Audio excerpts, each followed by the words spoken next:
Olá, dando continuação então às nossas aulas de administração geral, estamos falando ainda sobre o tema desenvolvimento organizacional, ok? Muito bom, muito bom. A estrutura organizacional, não é? Todas as ferramentas de gestão que temos à disposição dessa estrutura, né? O benchmarking, você tem o benchmarking competitivo, não é? Aquele que você analisa como os seus concorrentes fazem, não é? Qual é a composição do produto deles, quais são os processos, quais são os canais de venda, quais são os treinamentos, os desenvolvimentos humanos que eles praticam. Então, todos os processos dos concorrentes são analisados nesse tipo de benchmarking, não é? Como a montagem dos produtos, o tipo de equipamento, o tipo de processos, né? Especialização da mão de obra, enfim, tudo que você pode medir, né, do seu concorrente é através desse tipo de benchmarking, ok? No benchmarking interno, né, é dentro da organização. Às vezes você tem alguns setores na empresa que têm processos mais bem desenvolvidos que outros, que podem ser adaptados, não é? Você pode levar aquela cultura, aquele conhecimento, não é? Aquele treinamento para outros setores dentro da empresa, fazendo com que a empresa se desenvolva, né, de forma igual, ok? Que todos tenham aí esse equilíbrio, né? Todos os processos, todas as fases do sistema interno da empresa tenham esse equilíbrio. Você pode fazer esse benchmarking genérico através das boas práticas de fabricação, aquilo que existe no mercado, não precisa ser de concorrentes, não é? Pode ser de empresas de outros segmentos que praticam algumas normas, né? Algumas práticas mesmo, né? De fabricação, de processos logísticos, de processos contábeis, financeiros, enfim, que podem trazer para dentro da nossa empresa, da nossa organização, aquela onde atuamos, né, um desempenho melhor, ok? Esse é um benchmarking genérico, é aquilo que está à disposição, o conhecimento da cultura, né, do ambiente externo, ok? E o benchmark funcional, aquele de atividades específicas, né? Uma atividade específica de engenharia, por exemplo, de montagem de produtos, de embalagem de produtos, aquela que você vai buscar uma atividade específica, né? Uma ação mesmo ali de um componente, né? De uma pessoa até, e que pode levar para a sua empresa algum tipo de cultura nova, de conhecimento novo, ok? Então, isso são ferramentas de gestão de desenvolvimento de pessoas, ok? Desenvolvimento organizacional. E o Learning Organization, né? Como nós falamos lá de Chris Argyris, sobre aquele tipo de comportamento quando nós abordamos, né, do comportamento da teoria X para o comportamento A, teoria Y, comportamento B, processo de integração, não é, das pessoas dentro da cultura da nova empresa, as pessoas que adentram, né, que chegam para trabalhar os novos componentes, ok? E as dimensões do aprendizado gerencial, né? Aprendizado coercitivo, aquele aprendizado que você obriga as pessoas a terem, né? Um aprendizado analítico, né? A condução do aprendizado e a ação, onde as pessoas são transformadas, né? Onde as pessoas são conduzidas a praticar determinados procedimentos em função dessa abordagem, né? De transformação das pessoas, né? De treinamento das pessoas para um novo ambiente, para uma nova postura, uma nova atitude, né? Que é desejada, ok? Muito bom. Dentro desse desenvolvimento organizacional, vamos falar aqui da teoria 3D de Reding, ok? Quando falamos de liderança, não é? Nós temos lá aquela liderança situacional também, não é? Aquele líder que responde para cada ponto, né? Para cada situação, ele vai responder de uma forma. E aqui o Redin ele deixa muito bem desenhado isso, né? Num quadrado dividido em 4 partes iguais, onde o líder faz a transição, né, de um quadrado para outro numa forma espiral, ok? Por exemplo, ele inicia lá como um líder separado. Ele está enxergando toda a operação, todas as pessoas estão trabalhando, não é? Todas as pessoas estão dentro daquelas práticas de mercado, os processos estão estabilizados e a empresa está funcionando sem a participação direta dele. As pessoas mesmo estão conduzindo os próprios processos, não é? E até em alguns momentos os processos estão conduzindo as pessoas. Então ele fica de forma separada. Quando ele enxerga, né, alguma movimentação diferente, quando ele enxerga ali uma condição diferente no mercado, uma ameaça ou uma oportunidade externa, não é? Ele vai se relacionar, ele vai chegar próximo à equipe, ele vai buscar junto à equipe uma compreensão, né, daquilo que existe. Ele vai praticar o benchmarking, fazendo com que as pessoas, né, se integrem, busquem uma solução, não é? Dentro daquele conceito de duas decisões, duas soluções, não é? Uma imediata e outra permanente. Ele vai buscar aquele benchmarking na concorrência, na tarefa específica, no mercado genérico. Ele vai fazer com que as pessoas se relacionem àquele projeto para aquela mudança planejada da empresa, né? De uma condição para uma nova condição. E quando ele faz a integração total, é porque o processo já foi planejado, vamos dizer assim, foi construído junto com a equipe um processo. Então você ali já possui um cronograma, né? Um cronograma financeiro, um planejamento, um plano tático, um plano operacional construído junto com a equipe com total integração com o líder, ok? E aí ele vai para a aplicação, ou seja, fez tudo isso, fez o planejamento, vamos para a ação, ok? Aqui é o momento onde se coloca o plano em atividade, não é? É o momento da ação, é o momento que se transforma aquela mudança planejada em realidade, ok? Não se pode antecipar muito, né? É necessário que você tenha nesse processo de integração, né? De relacionamento, um planejamento muito, né, bom, que seja bem dedicado, porém não se pode esperar demais também, não é? O mercado ele está mudando, você já enxergou aquela mudança, agora é hora de agir, precisamos agir. Então você vai passando de um quadro para o outro, de acordo com a situação, de acordo com a exigência. A partir do momento, né, dentro do quadrante dedicado aí, quando a operação já está em andamento, já está funcionando, o cronograma já está sendo cumprido e os objetivos alcançados, você volta a um líder separado, ou seja, você deixa novamente que a própria equipe conduza o restante daquela operação e você apenas fica analisando, controlando, avaliando e medindo, ok?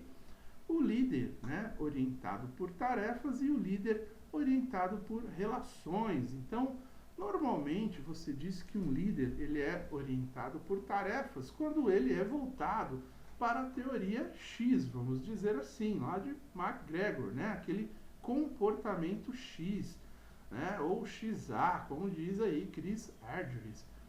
Ou ele é orientado para as relações, não é? Ele tem um comportamento Y. Mas pode acontecer, por exemplo, de um líder situacional, como é defendido aqui por Redin, dele ser um líder que olha para as tarefas e olha para as relações ao mesmo tempo, ok?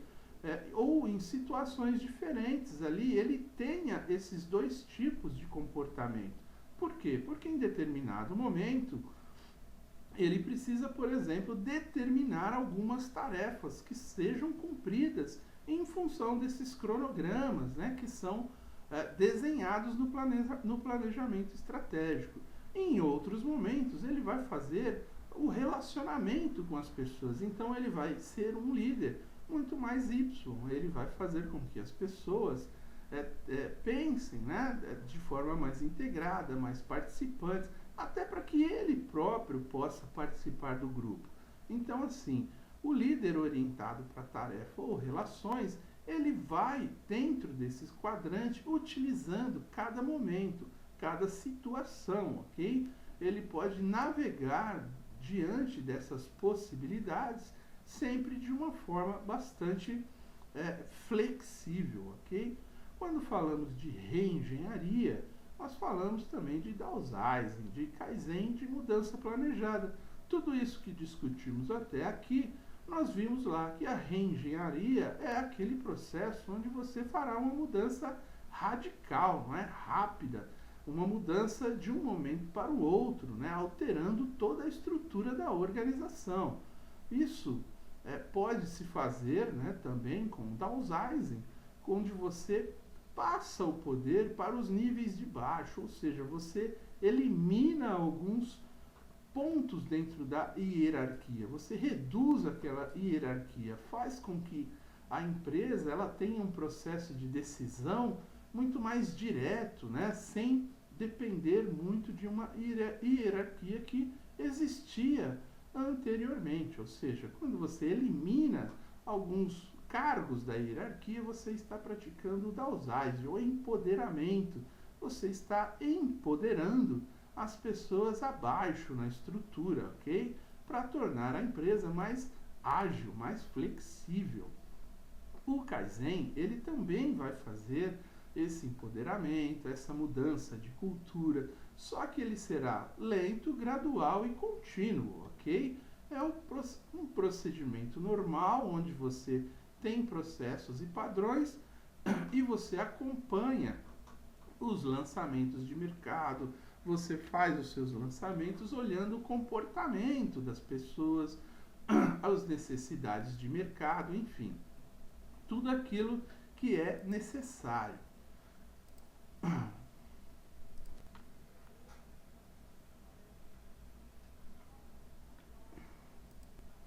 Já no caso da mudança planejada, é tudo aquilo que discutimos aqui dentro de desenvolvimento organizacional.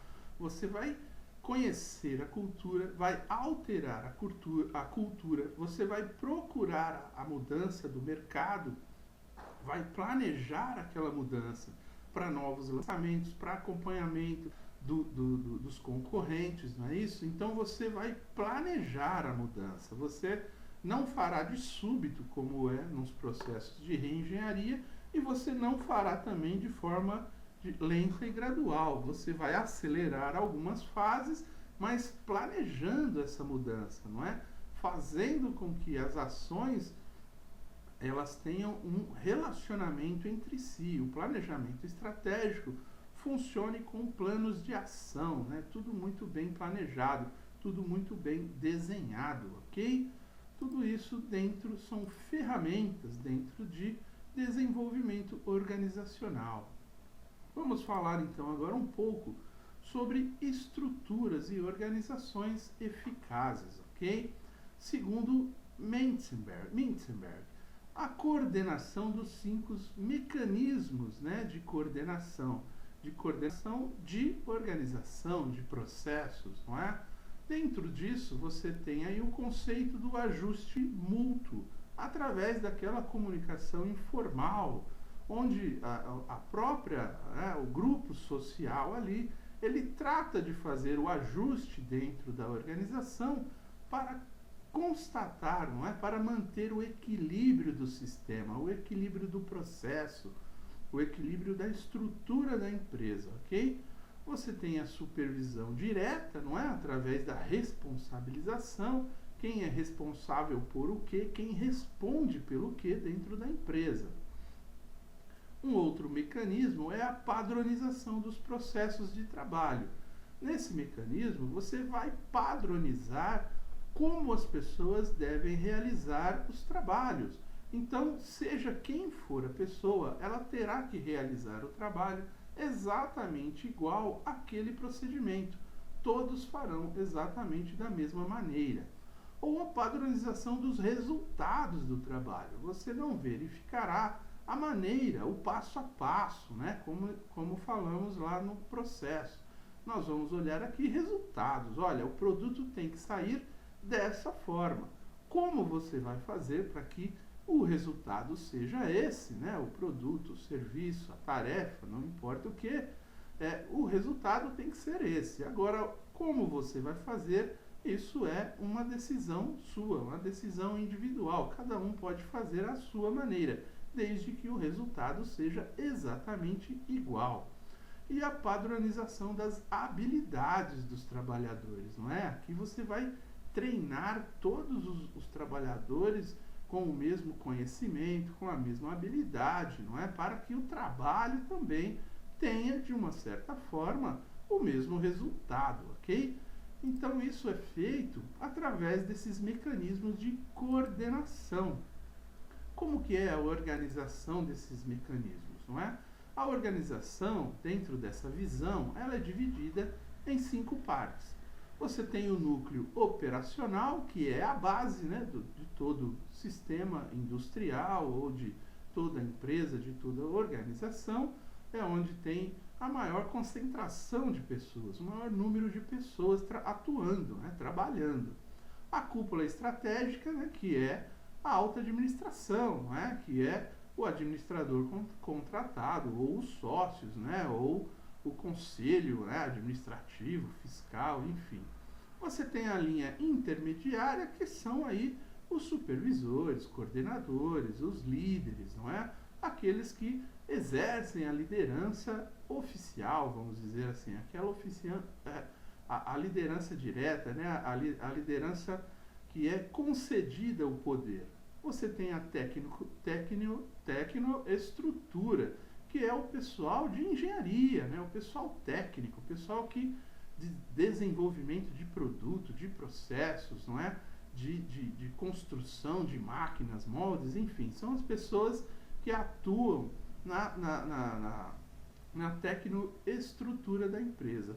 E assessoria de apoio. Assessoria de apoio é, por exemplo, o RH, não é? O departamento de informações, de tecnologia de informação, enfim, vários outros setores, né, que dão apoio às outras operações, não é? A operação de logística interna, tudo isso são operações de apoio para que os processos da empresa, o sistema funcione como um todo. E dentro disso, não é? Dentro de cada sistema, você tem uma possibilidade de coordenação, conforme vimos lá. Quando fazemos uma descentralização vertical, você está eliminando, não é, alguns pontos. Por exemplo, a linha intermediária, vamos dizer assim. Então você terá uma assessoria, uma tecnoestrutura e um núcleo operacional respondendo diretamente para uma cúpula estratégica, se isso for possível, não é? Ou você faz uma descentralização horizontal, fazendo com que essa linha intermediária, técnico-estrutura e assessoria de apoio sejam as mesmas pessoas, as pessoas que vão conduzir todos esses processos para a área operacional de forma direta, não é?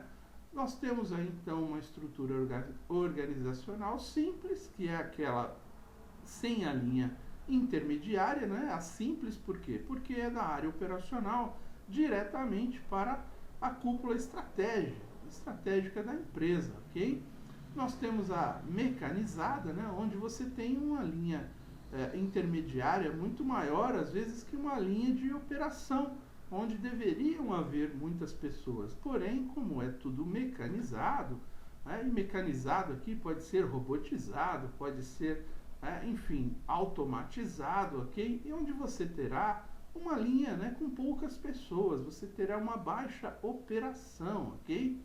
Uma linha profissional é onde você tem mais, né, staff, não é? Então você tem uma profissionalização das pessoas que atuam na assessoria de apoio, na tecnoestrutura, e essa é muito maior, vamos dizer, essa área comporta um número maior de pessoas, até mesmo do que no operacional, não é? Às vezes uma empresa de engenharia, por exemplo, não é? Uma empresa de tecnologia de informação, você tem muito mais gente fazendo staff do que na operação da empresa, né? Porque basicamente a operação da empresa não existe, ela vive de novas tecnologias, de desenvolvimento, não é? E a adocracia horizontal, a administração participativa, não é? É aquela administração onde todos, né, ficam concentrados, então você reduz todas as áreas da empresa de forma que o operacional ele seja muito bem avaliado, né, muito bem treinado e ele esteja muito próximo, né, participando também da tecnoestrutura, participando dessa assessoria de apoio e bem ligado com a cúpula estratégica da empresa, né? De forma gráfica, nós podemos verificar aqui, ó, o núcleo operacional, a linha intermediária e a cúpula. A tecnoestrutura, que é onde estão os técnicos, né, de informação, de engenharia, assessoria de apoio, aqui é RH, contabilidade, financeira, enfim, né, logística, até... Enfim, como você pode definir uma empresa? Quando você fala que ela não tem uma linha intermediária, você está fazendo a ligação direta do núcleo operacional com a cúpula, somente para ter uma ideia gráfica aqui de tudo aquilo que falamos antes, tá? Um outro exemplo é a própria adocracia, quando você achata então a empresa colocando um número muito pequeno, né, na tecnoestrutura, na assessoria, né, no staff de apoio, e você faz uma ligação do operacional quase que direta, sem uma linha intermediária. Então a adocracia, né, com suas partes combinadas, em uma massa concentrada, aí, né, amorfa. A adocracia é operacional, ela inclui uma linha intermediária, uma assessoria de apoio, a tecnoestrutura e o núcleo operacional, porém, né, muito concentrado todo na área operacional. A adocracia administrativa, né, inclui todos esses, exceto o operacional, em empresas que você não tem operacional, né, que é mantido à parte em uma estrutura burocrática separada.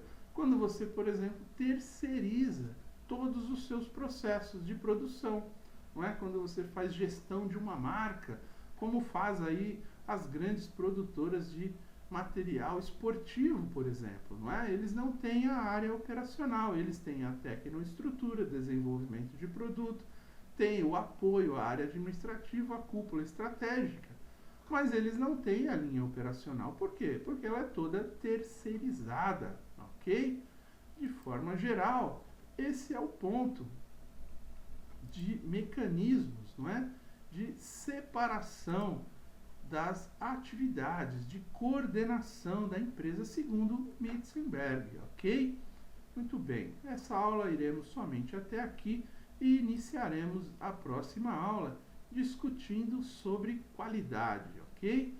Muito bom, até aqui eu agradeço, até mais, muito obrigado.